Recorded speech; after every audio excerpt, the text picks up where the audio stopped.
Tuesday, October the 6th.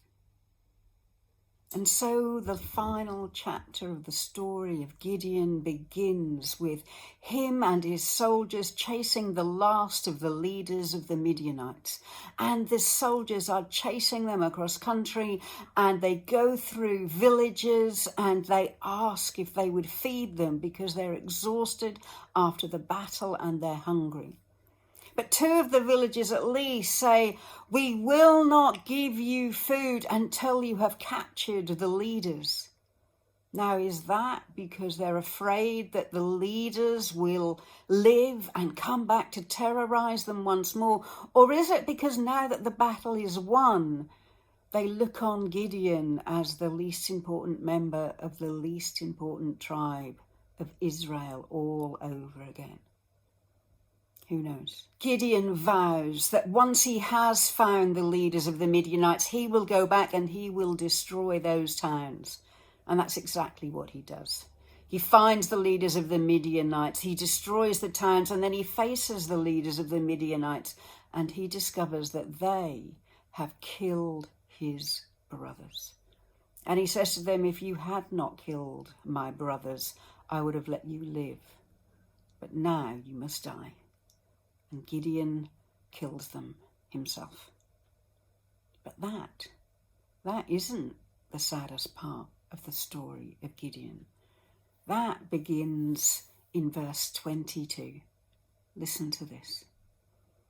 "Then the Israelites said to Gideon, 'Be our ruler. You and your son and your grandson will be our rulers, for you have rescued us from Midian.' But Gideon replied, 'I will not rule over you, nor will my son. The Lord will rule over you. However, I do have one request, that each of you give me an earring from the plunder you collected from your fallen enemies.' The enemies, being Ishmaelites, all wore gold earrings. 'Gladly,' they replied. They spread out a cloak, and each one threw in a gold earring. The total weight of the gold earrings was 43 pounds, not including the royal ornaments and pendants, the purple clothing worn by the kings of Midian, or the chains around the necks of their camels. Gideon made a sacred ephod from the gold and put it in Ophrah, his hometown. But soon all the Israelites prostituted themselves by worshipping it, and it became a trap for Gideon and his family." That is the story of how the people of Israel defeated Midian, which never recovered. Throughout the rest of Gideon's lifetime, about 40 years, there was peace in the land. Then Gideon, son of Joash, returned home. He had 70 sons born to him, for he had many wives. He also had a concubine in Shechem who gave birth to a son whom he named Abimelech. Gideon died when he was very old, and he was buried in the grave of his father Joash at Ophrah in the land of the clan of Abiezer. As soon as Gideon died, the Israelites prostituted themselves by worshipping the images of Baal, making Baal Berith their god. They forgot the Lord their God, who had rescued them all from the enemies surrounding them. Nor did they show any loyalty to the family of Jerubbaal, that is Gideon, despite all the good he had done for Israel. And so it is. The cycle continues. Even Gideon made a mistake of making something physical to remember the occasion, even though an ephod is part of a priest's uniform, and I'm sure it was designed to get people to think about the Lord their God, to recognize that it was only because God was on their side that they'd won the victory.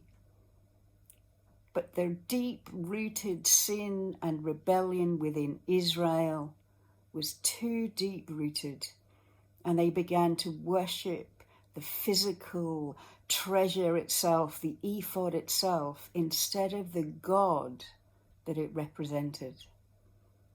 And no sooner had Gideon died, well, you'll see in the next story that Israel does evil in God's sight all over again. Gideon did the right thing. When the people asked him to rule, he declined. He said, God is the one who should rule over you. That's what the story of Gideon had been all about. Time and again, God chose the least, revealed the signs, and made it clear that he was the one who would win the victory.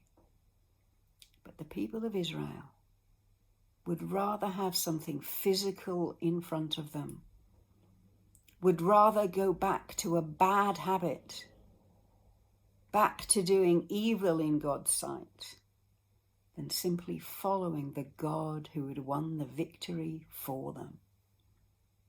I don't know what I can say to us about the story of Gideon that I haven't already said, other than that last chapter is a real warning that when we need God and when we cry out to him and when we're in the depths of despair, all too often it's then we cry out and then we want him to rescue us and then we seek his guidance and then we pray our hardest. But then when God has answered or when the trouble has passed, just like Gideon, it's all too easy to go back to relying on ourselves.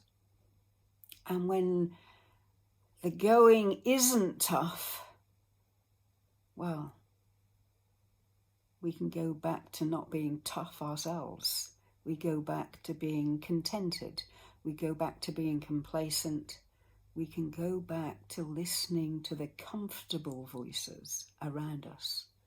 A long while ago, before I was even at theological college, I was working in a post office. It was one of those post offices in a newsagent's where there's only ever one person in at a time. And one day it was my turn to be on duty and I couldn't find the office keys. There was no one to call on. My colleague who would go in on other days was away. There was just me. And I couldn't begin to imagine what was involved in having to report you'd lost the keys to a post office with money in a safe, with lots of valuable licenses, stamps, money, television licenses. I couldn't begin to imagine the trouble I would be in if I'd lost the keys. And so I wrote this.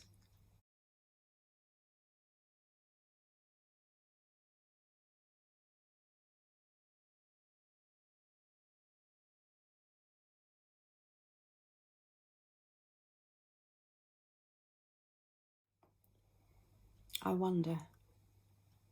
wonder why it is that our talking is more earnest when I'm in trouble. I wonder why it is your name is first upon my lips when there's a crisis. I wonder why it is it's so much easier to take you for granted when life is stable. I wonder even more why you don't give up on me, and thank you once again for being there when I need you. I think you can tell I found the office keys just in time. But it made me think, how often do I, like Israel, cry out when I'm desperate? So want to hear God's voice clearly when I'm in trouble. And there's nothing wrong with it. There's nothing wrong with crying out to God, with telling him that you need him, with telling him that something's urgent, with telling him that you're in desperate trouble. Please come alongside me. There's nothing wrong with that. So long as you remember to thank him. So long as you remember to keep him close when the crisis is over. So long as you don't take him for granted when things become easier or more comfortable. So my question to you today is, where are you on the taking God for granted scale? When was the last time you got close to him? You heard his voice in the comfortable times and not just in desperation. When was the last time you called out to him, wanting to hear his voice, wanting to know his plan, wanting to know that he's beside you, and you're not even in trouble? How are your taking for granted stakes today? I wonder.